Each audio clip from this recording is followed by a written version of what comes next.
The land doesn't need soldiers to protect it. The land needs Torah to protect it. Am Yisrael did not survive for the last 3,300 years because we have a good army. Am Yisrael survived because we have Torah and people that are willing to sacrifice their life for the sake of Torah. So now, even if you had the most powerful soldier ever known to man, like Bar Kokhba was so powerful that the entire Roman army was scared of him. Even the emperor of Rome was scared of him, saying that you cannot fight this person, he's not human. They would go an entire army against Bar Kokhba, and Bar Kokhba would simply defeat all of them. They would shoot boulders. You know what a boulder is? A boulder is a stone that's big as almost half this room. Huge, giant stones. They would fling those stones, and they would break entire castles and walls with those stones. But when they would fling it at him, he would catch it with one hand and fling it back at them. So literally, fighting Bar Kokhba was a complete waste of time because simply everybody would die except him. So Bar Kokhba took that to his head, and he thought that he was Mashiach. And he thought that he doesn't need God. And he simply said to God, you don't bother me and I won't bother you. So what did God do? He says, okay, no problem, I won't bother you. So when you go to the bathroom, I also won't protect you. And when he went to the bathroom, a little snake, that's one of the messengers of HaKadosh Baruch Hu, went to the bathroom also, went together to the bathroom with them, and both of them are still in the bathroom together. And he died going to the bathroom in a very shameful way. So the point being is that despite the strength of Bar Kokhba, that he was able to defeat an entire army, it wasn't him. It was HaKadosh Baruch Hu instilling the power in him. Why? Because Am Yisrael needed it at the time. But the second Bar Kokhba thought that it was him doing it, Hashem removed it from the world. Same concept with the Israeli Defense Force.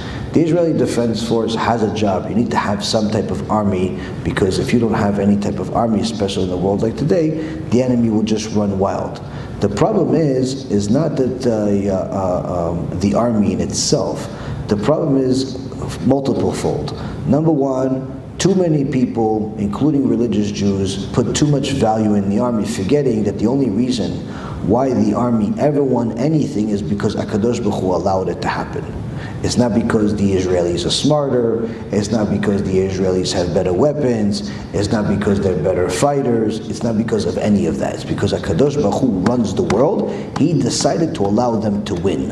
Why? Because He has a vested interest in allowing the people to exist. Now, does that mean if they didn't have an army, they would still win? Yes, it means that even if they didn't have an army, they would still win. What's the source? The story of Chanukah. How many people won the entire story of Chanukah? And not even a minyan of people. The Maccabees were very, very few. And they weren't giborim, they weren't like trained swordsmen and snipers and all types of people that fought. What were they? They were avrichim learning in Kollel. They were learning in Kollel. They were a bunch of skinny guys learning in Kollel. They never picked up a sword in their life. So how did they defeat the entire Greek army? Simple. They did their ishtadlut. You know what their ishtadlut was? They picked up a sword. That's it. They didn't know how to do the sword thing. They didn't know how to do the whole thing that you see like in pictures and movies and stories. They didn't know how to do anything. They just know how to pick up a sword. Like you pick up a knife to cut a steak, they know how to pick up a sword. After they pick up a sword, Hashem did everything else. Hashem made the sword move for them the whole time until they killed everybody. The enemy was not able to move. Their sword simply moved everywhere and killed everybody by the thousands. Why? Because again, it has nothing to do with the person. So the second a person thinks that he's going to go to the army and he's going to protect the country, that's already that's a mistake. That's a mistake, because he is thinking that HaKadosh Baruch Hu needs him in the world to protect this country. It's like the Uzzah. Uzzah was a friend of David HaMelech, and he made a mistake.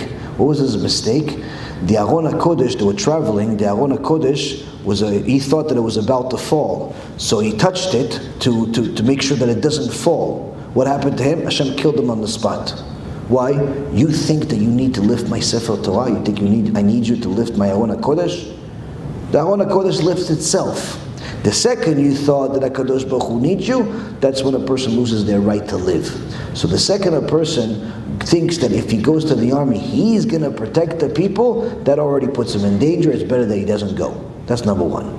Number two, How did Moshe Rabbeinu win the most extraordinary war in history? The war that Moshe Rabbeinu fought against the Amalek was the Me'am Loez, Rav Kuli says, is the most extraordinary war that's ever going to be until Gog and Magog, and some say it's even worse than Gog and Magog. Some say that the war that Moshe Rabbeinu fought against the Amalek was even bigger than what Gog and Magog is eventually going to be. And Gog and Magog is going to be atomic war, nuclear war, all types of craziness. The war that Moshe Rabbeinu fought, some say it's even bigger. How did Moshe Rabbeinu win? How? For every 1,000 soldiers, 1,000 people learn Torah. 1,000 people learn Torah, 1,000 soldiers. Why? To make sure you realize that the soldiers, their sword and their snipers and their weapons and whatever they do only works if people learn Torah. So now, Baruch Hashem, we already have a lot of people in the army in Israel, and I don't think we have anywhere near as many learning Torah. Baruch Hashem, there's many people learning Torah. But if you look at the world today, there's not as many people learning Torah as there is people joining the army. So, if somebody wants us to win the wars, they don't have to worry about weapons. They have to worry about God. And they have to worry about the nation of Israel. So if they really care about the nation of Israel, and they really care about the land, then that in itself means that they have to learn more Torah and make that their priority, and not the guns, and not the knives, and not the special training. The truth is, most people are not going to listen to anything I just said, because they're not going to the army because they care about the nation of Israel or they care about the land. They just want some action. They want to kill some Arabs. They want to jump some trees. They want to wake up in the middle of the night. They want all those cool goggles that make you see green. They want to throw some grenades, see some stuff explode. They want some action. That's the truth. So the truth is that if they're really looking for the protection of Am Yisrael, they'll go to the Kollel. If they're looking for action, then this question is null and void to begin with.